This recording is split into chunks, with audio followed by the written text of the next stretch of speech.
Հայաստանը դիմեց բոլոր հնարավոր ընթացակարգերով եւ բանավոր եւ գրավոր եւ բոլոր հնարավոր կետերով եւ պատասխանը եղավ որ գիտեք դեմարկացված չի դելիմիտացված չի սահմանը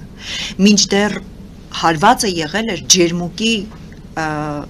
կենտրոնական հատվածին, հա, այսինքն ջերմուկ քաղաքին, որը երբեք պատմության որևէ շրջանում թերևս չի եղել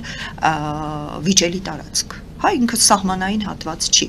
եւ սրանով հենց հապկի այդ հայտարարությունը, այդ պատասխանը ինքնին Հայաստանի տարածքային ամբողջականությունը դրեց լուրջ ռիսկի տակ։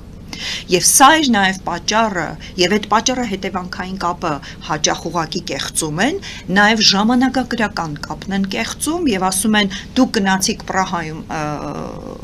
ստորագրեցիք Պրահյան ճանաչեցիք Ադրբեջանի կամ ճանաչեցիք Ալմատի հռչակագիրը, որով այո Ադրբեջանի մաս էր Լեռնային Ղարաբաղը, դրա համար մենք արդեն էլ ոչինչ անել չէինք կարող։